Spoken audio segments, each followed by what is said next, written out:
কিয়ামতের ময়দানে তিন শ্রেণীর মানুষের আমলনামা আল্লাহর সামনে তুলে ধরা হবে।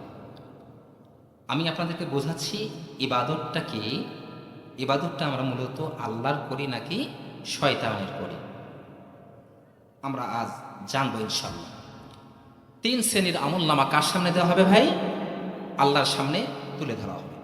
তার মধ্যে প্রথম শ্রেণীর আমলনামার মধ্যে শিরক থাকবে, প্রথম শ্রেণীর আমলনামার মধ্যে কুফুর থাকবে। আল্লাহ পাক তাদের দিকে তাকাবেন না, তাদেরকে বিনা হিসাবে জাহান্নামের মধ্যে ফেলে দেওয়া হবে। নাউজুবিল্লাহ। শিরক জঘন্যতম একটি অপরাধ, জঘন্যতম একটি ব্যাধি শিরক। আপনি যত গুনাহই করেন না কেন, শয়তানের ধোকায় পড়ে অনেক গুনাহ করে ফেলেছেন, মালিক যদি চান আপনার জীবনের সব গুনাহগুলো ক্ষমা করে দিবেন, কিন্তু আপনার আমলনামার মধ্যে যদি শিরকের মতো জঘন্যতম অপরাধ থাকে, মালিক কিন্তু আপনাকে ক্ষমা করবেন না। প্রিয় ভাইয়ের আমার একটু গান লাগান। শিরিক করা হচ্ছে কবিরা গুনাহ। শিরিক করা কি? শিরিক করা হচ্ছে কবিরা গুনাহ। মিথ্যা কথা বলা হচ্ছে কবিরা গুনাহ। পরকীয়া করা কবিরা গুনাহ। নামাজ ছেড়ে দেওয়া হচ্ছে কবিরা গুনাহ। আমার বন্ধুগণ, সুইসাইড করা হচ্ছে কবিরা গুনাহ। আল্লাহ রাব্বুল আলামিন বলছেন, ইন্না আরাদনাল আমানাতা আলাস সামাওয়াতি ওয়াল আরদি ওয়াল জিবাল ফাআবাইনা আন ইয়াহমিলনাহা ওয়া আশফাকনা মিনহা ওয়া হামালাহাল ইনসান ইন্নাহু কানা যালুমান জাহুলা। জোরে বলি আল্লাহু আকবার। আল্লাহ রাব্বুল আলামিন বলেছেন, এই কিতাব, এই কোরআন সর্বপ্রথম আমি মানুষকে দেই নাই। এই কিতাব, এই কোরআন আমি সর্বপ্রথম আমানত হিসাবে আসমান সমূহকে বলেছিলাম যে আসমান, এই কিতাবটা তোমরা আমানত হিসাবে নিবে নাকি?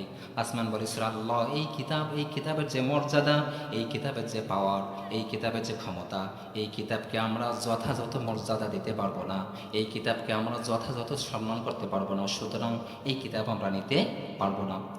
এরপরে আল্লাহ রাব্বুল আলামিন জমিনকে বলেছিলেন, জমিন কোরআনটা নিবে নাকি? জমিন বলেছে, আল্লাহ আমরা পারবো না, সেম একই কথা। এরপরে আল্লাহ রাব্বুল আলামিন পাহাড়কে বলেছিলেন, পাহাড় এই কিতাবটা তোমরা আমানত হিসেবে নিবে নাকি? পাহাড় বলেছিল, আল্লাহ এই কিতাব যদি তুমি আমাদের উপর রেখে দাও, আমরা তো জলে পড়ে ছাই হয়ে যাব, সুতরাং আমরা পারবো না। আল্লাহ পাক এরপরে তিনি বললেন, ওয়া হামালাহাল ইনসান, আল্লাহ পাক এই কোরআনটা, এই কিতাবটা ইনসানদেরকে দিলেন। ইনসান বলতে হচ্ছে আমরা সবাই। এই কিতাবটা আল্লাহ পাক আমাদেরকে দিয়েছেন।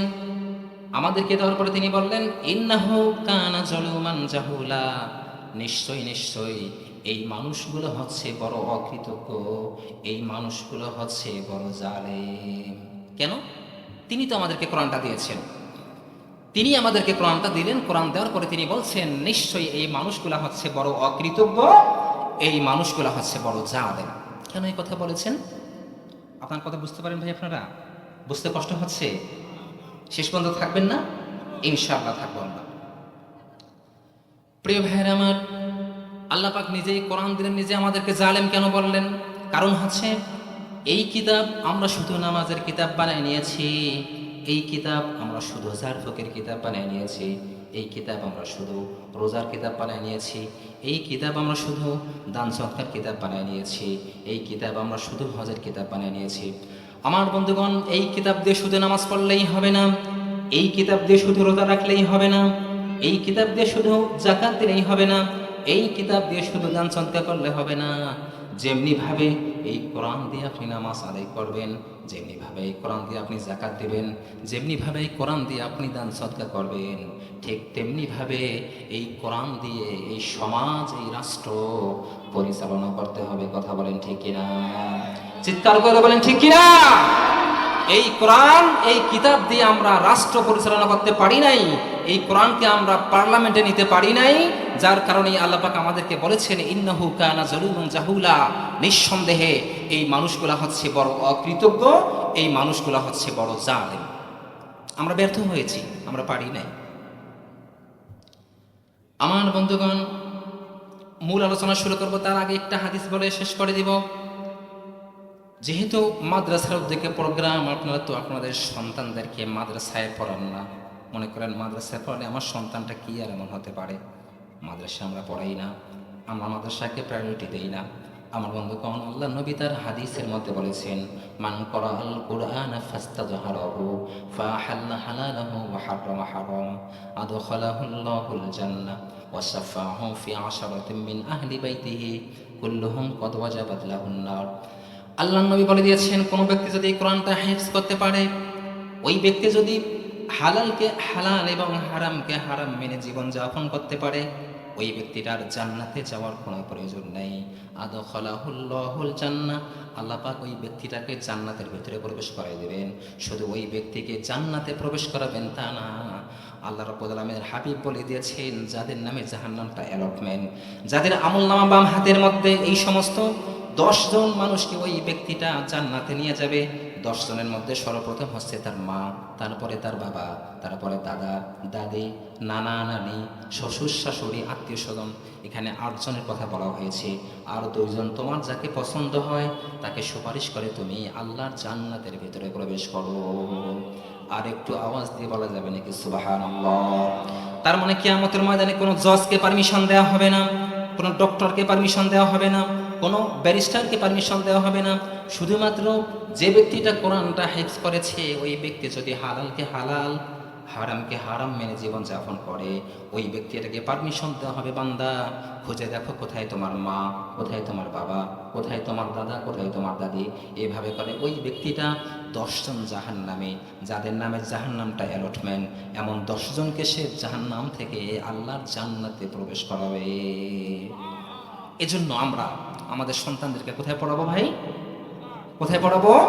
মাদ্রাসায় পড়াবো। আমরা আমাদের মূল আলোচনা শুরু করছি ইনশাআল্লাহ। কিয়ামতের ময়দানে 3 শ্রেণীর মানুষের আমলনামা আল্লাহর সামনে তুলে ধরা হবে। আমি আপনাদেরকে বোঝাচ্ছি ইবাদতটা কি।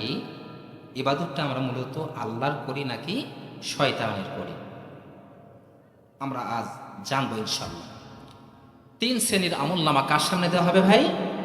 আল্লাহর সামনে তুলে ধরা হবে।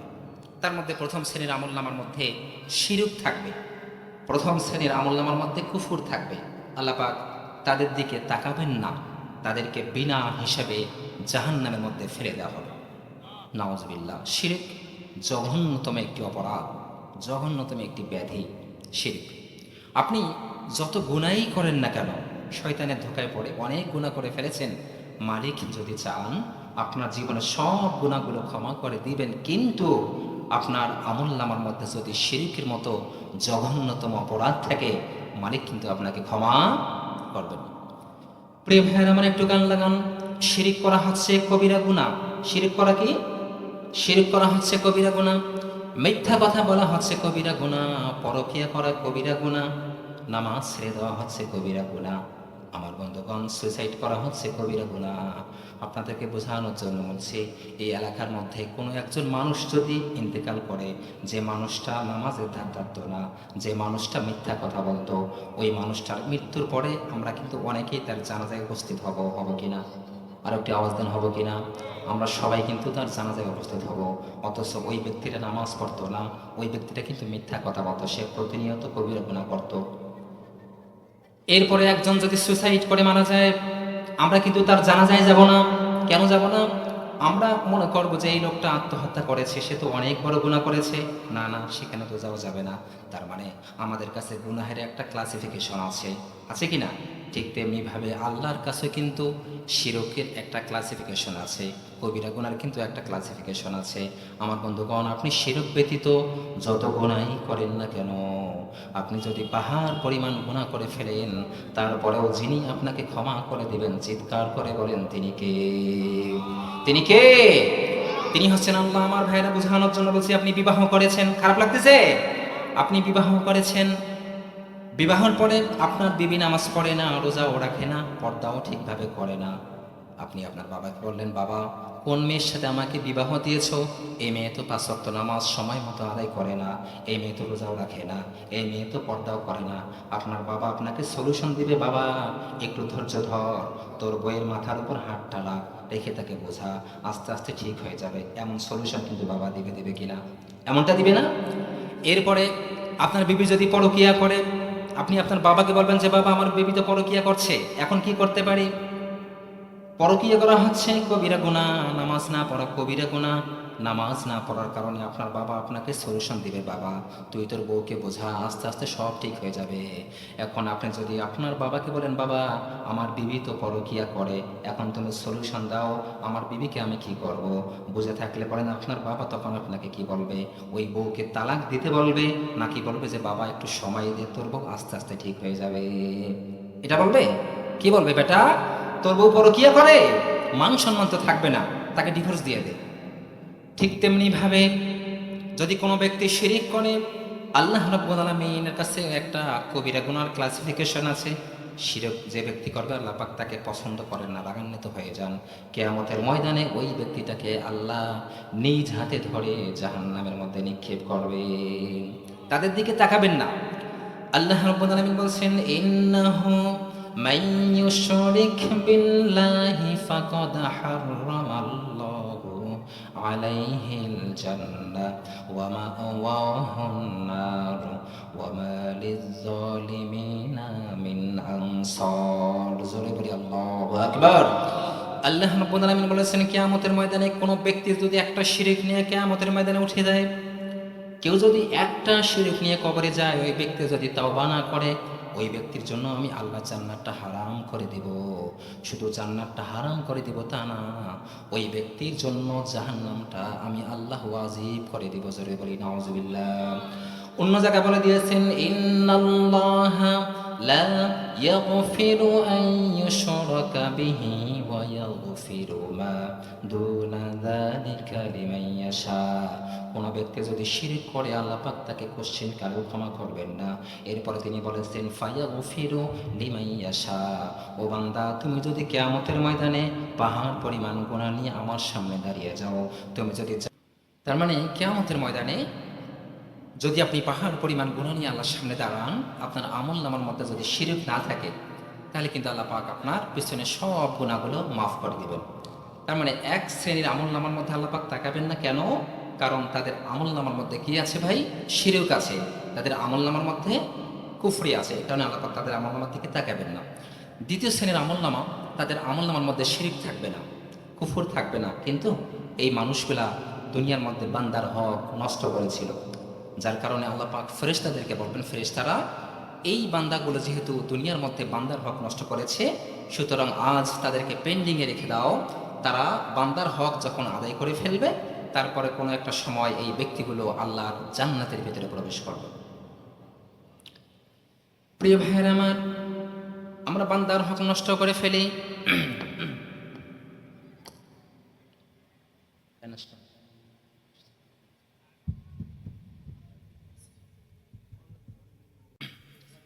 আমরা বান্দার হক নষ্ট করে ফেলি। আমার বন্ধুগণ, আল্লাহ নবী তার হাদিসের মধ্যে বলেছেন, আতাদরুনা মানিল মুফলিস? ক্বালু আল মুফলিসু ফিনা মান লা দিরহাম লাহু ওয়ালা মাতা। ফাকালা ইন্নাল মুফলিসা মিন উম্মতি মান ইয়াতি ইয়াউমাল কিয়ামাতি বিসসালাতি ওয়া সিয়ামি ওয়া যাকাত ওয়া ইয়াতি ক্বাদ শাতামা হাযা ওয়া কাযাফা হাযা ওয়া আকালা মালা হাযা ওয়া সাফাকা দামা হাযা ওয়া দারাবা হাযা ফায়াতা হাযা মিন হাযা ওয়া হাযা মিন হাসানাতি। আল্লাহ নবী তার সাহাবীদেরকে বলেছেন, আমার সাহাবীরা তোমরা কি জানো কিয়ামতের ময়দানে সবচেয়ে নিঃস্ব লোকদের অন্তর্ভুক্ত কারা হবে? সবচেয়ে নিঃস্ব মানুষ কারা হবে? সাহাবায়ে কেরাম বলেছেন, ইয়া রাসূলুল্লাহ, আল্লাহ এবং তার রাসূল ভালো জানেন। আমার বন্ধুগণ, আল্লাহ নবী বলেছেন, কিয়ামতের ময়দান এমন কঠিন মুসিবতের ময়দান, ওই কঠিন মুসিবতের ময়দানে একটা লোক পাহাড় পরিমাণ সওয়াব নিয়ে আল্লাহর সামনে দাঁড়িয়ে যাবে। ওই লোকটার আমল নামার মধ্যে নামাজ আছে, ওই লোকটার আমল নামার মধ্যে রোজা আছে, ওই লোকটার আমল নামার মধ্যে হজ আছে, ওই লোকটার আমল নামার মধ্যে দান সদকাগুলো আছে, ওই লোকটার আমল নামার মধ্যে ভালো ভালো আমলগুলো আছে। ওই ব্যক্তিটা আল্লাহর জান্নাতে যাওয়ার জন্য অপেক্ষমান। ইন দ্য মিন টাইম কিছু কিছু মানুষ আল্লাহর সামনে এসে বলবে, আল্লাহ এই ব্যক্তিটা দুনিয়ার মধ্যে জালেম ছিল, ও আল্লাহ দুনিয়ার মধ্যে এই ব্যক্তিটা জালেম ছিল, সে তো আমার প্রতিবেশী ছিল, আল্লাহ সে আমার থেকে কিছু জমি জোরপূর্বক আত্মসাৎ করেছিল। ও মালিক, দুনিয়ার মধ্যে আমি মাজলুম ছিলাম, দুনিয়ার মধ্যে তো আমি সঠিক বিচার পাই নাই। আজ প্রতিদান দিবস, এই দিবসে কি আমি তোমার কাছে সঠিক বিচার পাবো না? আল্লাহ রাব্বুল আলামিন বলেন যে বান্দা অবশ্যই সঠিক বিচার পাবা। সেখানে আল্লাহ পাক কারোর সাথে বিন্দু পরিমাণ জুলুম করবেন না। আল্লাহ রাব্বুল আলামিন বলছেন, ফামান ইয়ামাল মিসকালা যাররাতিন খায়রান ইয়ারা ওয়া মান ইয়ামাল মিসকালা যাররাতিন শাররান ইয়ারা। জোরে বলি আল্লাহু আকবার।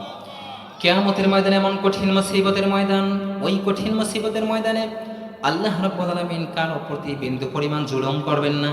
আপনি দুনিয়ার মধ্যে যদি জাররা পরিমাণ ভালো কাজ করেন, দুনিয়ার মধ্যে যদি আপনি জাররা পরিমাণ নেক কাজ করেন, কিয়ামতের ময়দানে আপনি সেটা দেখতে পারবেন। ইভেন দুনিয়ার মধ্যে যদি আপনি জাররা পরিমাণ পরিমাণ অন্যায় কাজ করেন, সেটাও কিন্তু আপনি কিয়ামতের ময়দানে দেখতে পারবেন। প্রিয় ভাইরা আমার, জাররা কাকে বলা হয় সহজে বুঝুন। একটা বালুর 70 ভাগের 1 ভাগ দেখতে পারবেন? একটা বালুর 70 ভাগের 1 ভাগ যেটা দেখে আসবে না, যেটাকে দেখতে হলে অনুবীক্ষণ যন্ত্র দিয়ে দেখতে হবে। এরকম পরিমাণ কোনো ব্যক্তি যদি দুনিয়ার মধ্যে নেক কাজ কিংবা বদ কাজ করে, কিয়ামতের ময়দানে কিন্তু সেটা সে দেখতে পাবে। ওই যে অভিযোগকারী এসে বলবে, আল্লাহ তোমার বান্দা দুনিয়ার মধ্যে আমার কিছু জমি আত্মসাৎ করেছিল, ও মালিক দুনিয়ার মধ্যে আমি সঠিক বিচার পাই নাই, আজ তুমি সঠিক বিচারটা করে দাও, আজ সে যেন আমার হকগুলো আদায় করে তারপর তোমার জান্নাতে চলে যায়। যে ব্যক্তিটা হক আদায় করেছিল, যে ব্যক্তিটা দুনিয়ার মধ্যে অন্যের জমি আত্মসাৎ করেছিল, জালিম ব্যক্তি যে, ওই ব্যক্তিটা বলবে আল্লাহ তাআলা দুনিয়ার মধ্যে আমি যাদের জমি আত্মসাৎ করেছিলাম, আজ তো কিয়ামতের ময়দান, আজ তো প্রতিদান দিবস, আজ আমি তাদের হকগুলো কিভাবে আদায় করব। ও আল্লাহ, যদি এখানে আমি তাদের হক আদায় করতে পারতাম, যদি এখানে জায়গা জমি থাকতো, তাহলে তো আমি তাদেরকে 100 জমি দিয়ে দিতাম।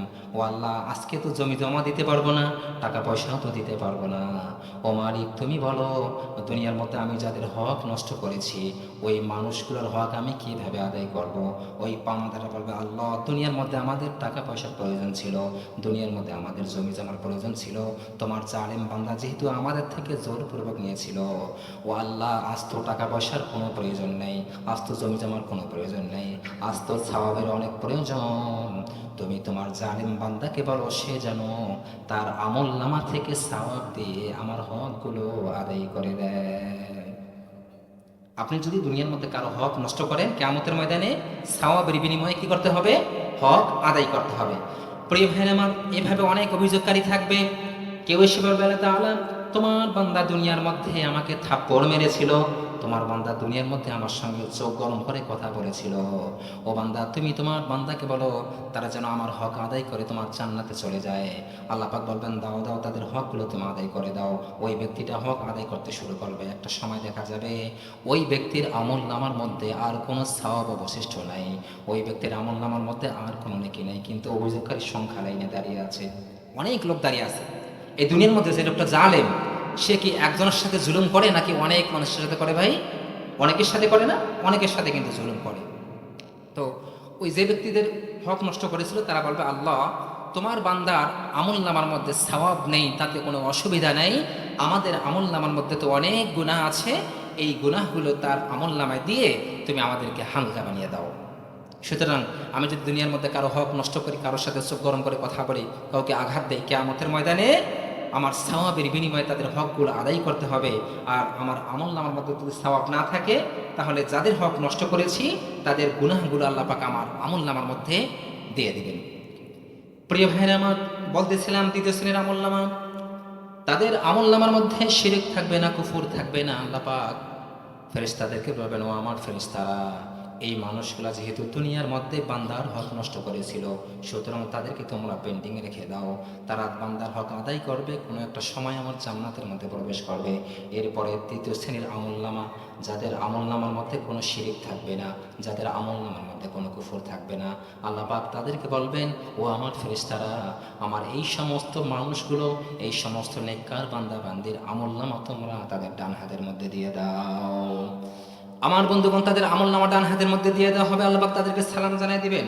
আল্লাহ রাব্বুল আলামিন বলছেন, সালামুন কাওলাম মির রাব্বির রহিম ওয়ামতাজুল ইয়াওমা আইয়ুহাল মুজরিমুন। আল্লাহ পাক তাদেরকে সালাম দিয়ে দিবেন। সালাম দেওয়ার পর ওই লোকগুলো যখন তাদের আমল নামা ডান হাতের মধ্যে পাবে, আমল নামা পেয়ে তারা খুশিতে লাফাতে থাকবে। আমি কিন্তু আপনাদেরকে বোঝাচ্ছি যে ইবাদতটা কি, সেই পয়েন্টটা কিন্তু এখন চলে আসছে। ইবাদতটা কি, আমরা ইবাদতটা মূলত আল্লাহর করি নাকি শয়তানের করি, এটা আমি আপনাদেরকে বোঝাচ্ছি ইনশাআল্লাহ। তো ওই ব্যক্তিগুলোর আমলনামা যখন ডান হাতে আসবে, ওই ব্যক্তিগুলো খুশিতে লাফাতে থাকবে। লাফাতে লাফাতে তারা তাদের আত্মীয় স্বজনদের কাছে যাবে, যে বলবে, দেখো দেখো, আল্লাহ আমাদের সাথে কত উত্তম আচরণ করেছেন, আল্লাহ আমাদের সাথে কত উত্তম ব্যবহার করেছেন, আমাদের আমলনামা ডান হাতের মধ্যে দিয়েছেন, আজ আমরা কত হ্যাপি, আজ আমরা কত খুশি। প্রিয় ভাইয়ের আমার, এই লোকগুলো খুশিতে লাফাতে লাফাতে তার আত্মীয় স্বজনদের কাছে যাবে, যে বলবে, দেখো দেখো, দুনিয়ার মধ্যে আল্লাহ রাব্বুল আলামিন আমাদেরকে প্রতিশ্রুতি দিয়েছিল যে বান্দা, তুমি যদি আমার পথে চলো, তুমি যদি দিন কায়েমের আন্দোলন করো, তুমি যদি দিন প্রতিষ্ঠার আন্দোলন করো, তাহলে আমি আল্লাহ তোমার আমলনামার ডান হাতের মধ্যে দিয়ে দিব, আমি আল্লাহ তোমাকে জান্নাতের ভিতরে প্রবেশ করাই দিব। ওমা দেখো, দুনিয়ার মধ্যে আমরা দিন কায়েমের আন্দোলন করেছিলাম, এই কোরআনটাকে পার্লামেন্টে নেওয়ার জন্য চেষ্টা করেছিলাম, আমরা আল্লাহর বিধান অনুযায়ী জীবনযাপন করেছিলাম, যার কারণে আল্লাহ পাক আমাদের আমলনামার ডান হাতের মধ্যে দিয়েছেন, আমাদেরকে জান্নাতের সুসংবাদ দিয়েছেন। আমার বন্ধুগণ, এই ব্যক্তিগুলো খুশিতে লাফাতে লাফাতে তারা আল্লাহর জান্নাতের দিকে যেতে থাকবে। এমন সময় কিছু গুনাহগার, কিছু বদকার, যারা দুনিয়ার মধ্যে নামাজের ধ্যান থাকতো না, যে মানুষগুলা দুনিয়ার মধ্যে সুদি ব্যবসা করত, যে মানুষগুলা দুনিয়ার মধ্যে শিরক বিদআত করত, যে মানুষগুলোর কাছে আল্লাহর কোরআনের বিধান পছন্দ হতো না, যে মানুষগুলো আল্লাহর বিধান চাইতো না, যে মানুষগুলা দুনিয়ার মধ্যে মানুষের তৈরি করা পচা নোংরা রাজনীতি করত, এই মানুষগুলা ওই জান্নাতি মানুষগুলোর পিছু নেবে, তারা একটু আড়াল হয়ে থাকবে। দুনিয়ার মধ্যে অনেক সময় দেখা যায় কোনো বাবা যদি তার সন্তানকে বলে, বাবা অনেক রোদ, এই রোদে তোকে খেলতে যেতে হবে না, তারপরে যদি ওই সন্তানটা খেলতে যায়, ওই পথ দিয়ে যদি তার বাবা যায়, ওই সন্তানটা কিন্তু তখন মাঠের মধ্যে যদি কোনো গাছ থাকে, সেই গাছের কিন্তু একটু আড়াল হয়, হয় না? বাবা নিষেধ করেছে খেলতে যাস না, কিন্তু সে খেলতে গিয়েছে। কিছুক্ষণ পর বাবা যখন ওই পথ দিয়ে যায়, তখন ওই সন্তান কি করে, ওই মাঠের মধ্যে যদি কোনো বড় গাছ থাকে, তখন গাছের আড়াল হয়, বাবা যেন তাকে না দেখে। ওই জাহান্নামীরা, যাদের আমলনামা বাম হাতের মধ্যে, এই মানুষগুলা, পাপিষ্ঠ মানুষগুলা, বদকারেরা, তখন জান্নাতীদের একটু আড়াল হবে, কিভাবে একটু জান্নাতের ভিতরে প্রবেশ করা যায়। কিন্তু আল্লাহ রাব্বুল আলামিন বলবেন, ওয়ামতাজুল ইয়াউমা আইয়ুহাল মুজরিমুনা আলাম আহাদ ইলাইকুম ইয়া বানি আদামা আল্লা তা'বুদুশ শাইতান ইন্নাহু লাকুম আদুউম মুবিন। জোরে বলে আল্লাহু আকবার। আল্লাহ রাব্বুল আলামিন তখন ফেরেশতাদেরকে বলবেন, ফেরেশতারা তোমরা জমিনে ছড়িয়ে পড়ো, এই সমস্ত বদকার গুনাহগারদেরকে তোমরা আলাদা করে ফেলো, আজ আমি তাদেরকে একসঙ্গে থাকতে দিব না। দুনিয়ার মধ্যে আমি তাদেরকে একসাথে রেখেছিলাম।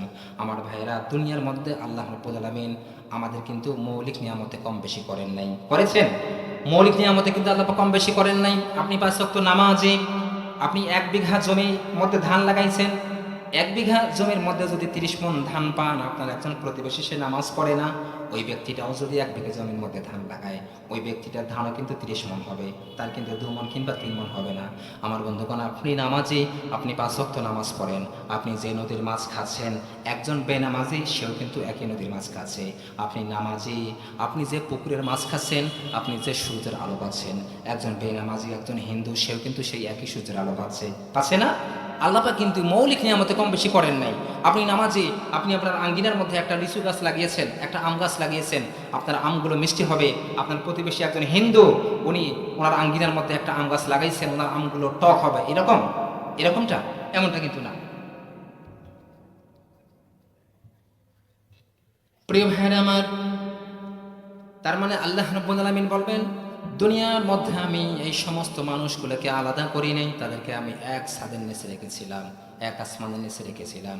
ও আমার ফেরেশতারা, আজ আমি এই সমস্ত পাপিষ্ঠদেরকে একসাথে রাখতে দিব না, তাদেরকে তোমরা আলাদা করে ফেলো। আল্লাহ পাক বললেন, ওয়ামতাজুল ইয়াউমা আইয়ুহাল মুজরিমুন। ওমতাজের ব্যাখ্যাটা একটু বুঝুন আমার বন্ধুগণ, ওমতাজের ব্যাখ্যাটা একটু বুঝুন। ওমতাজের ব্যাখ্যা, মনে করেন যে আপনি 5 মণ ধান ভাঙাবেন, 5 মণ ধান ভাঙার জন্য মেশিনে নিয়ে গিয়েছেন, সেখানে ধান ভাঙানো হয়েছে, ধান ভাঙিয়ে আপনি বাসায় নিয়ে আসছেন।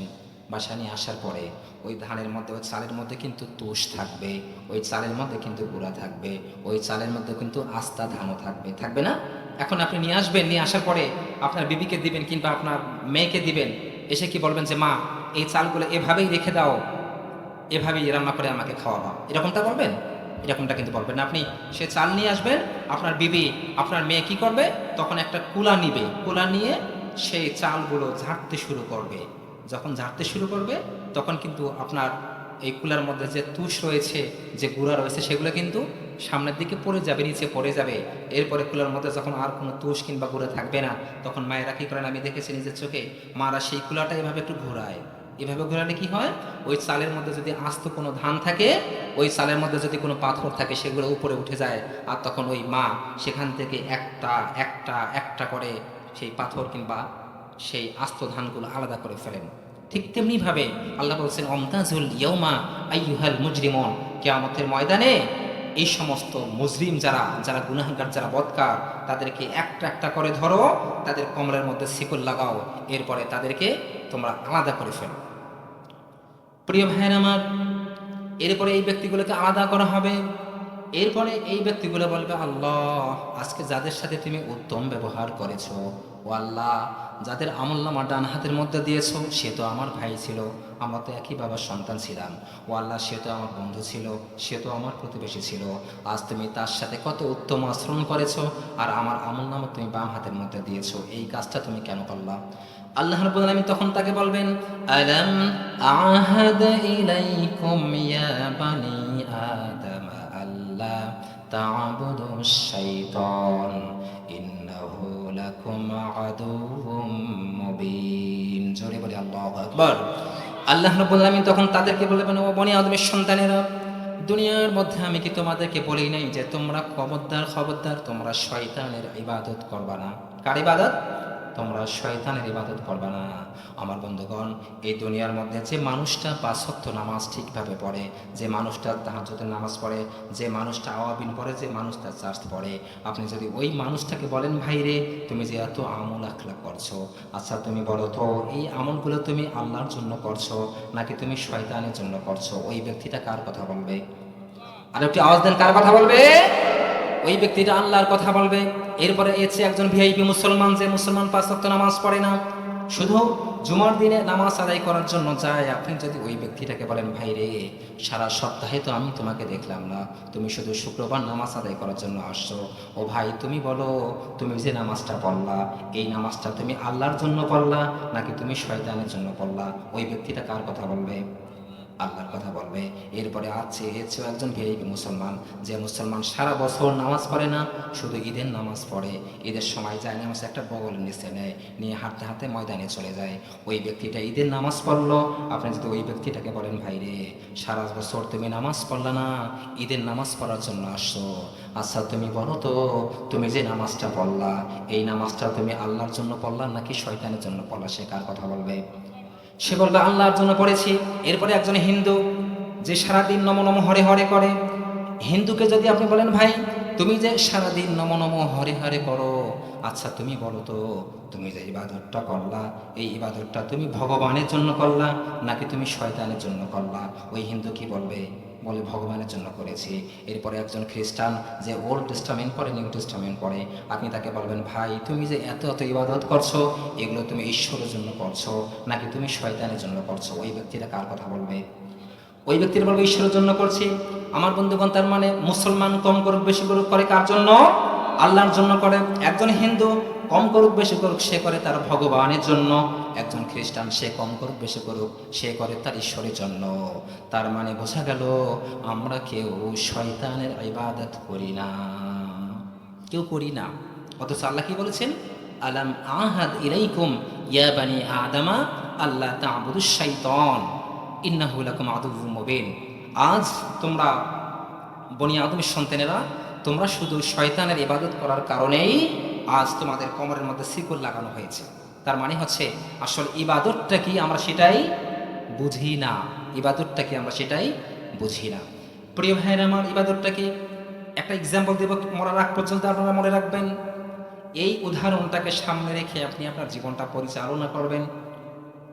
আমাদের যখন জন্ম হয়েছিল, জন্মের পরে একটা আজান হয়েছিল, যে আজানের মধ্যে কিন্তু কোনো নামাজ ছিল না। ছিল নাকি?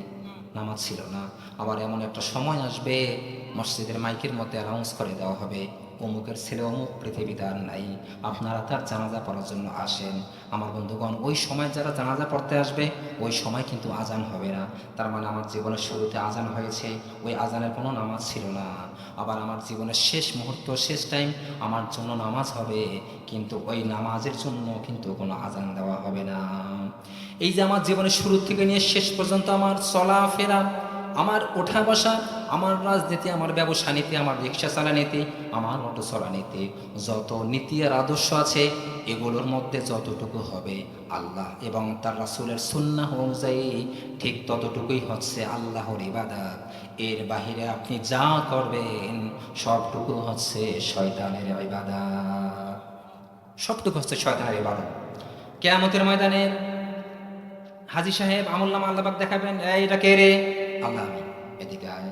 সে যখন আসবে তার আমুল্লামাটা দেখা হবে, তার আমুল্লামার মধ্যে দেখবেন সে নামাজ পড়েছে, ঠিক আছে, হজ করেছে, জাকাত দিয়েছে, সব কিছু করেছে, কিন্তু ওই লোকটা রাতের আধারে তার বিবিকে নির্যাতন করত, তার বিবির হক আদায় করতো না। আল্লাহ পাক বলবেন, ও বান্দা, তুমি নামাজ পড়েছো, এটা আমার ইবাদত, হজ করেছো আমার ইবাদত, কিন্তু তুমি রাতের আধারে তুমি তোমার বিবিকে আঘাত করেছো, নির্যাতন করেছো, এটা হচ্ছে শয়তানের ইবাদত। আর এই ইবাদত করার কারণেই তোমার কোমরের মধ্যে আমি আল্লাহ শিকল লাগাই দিয়েছি।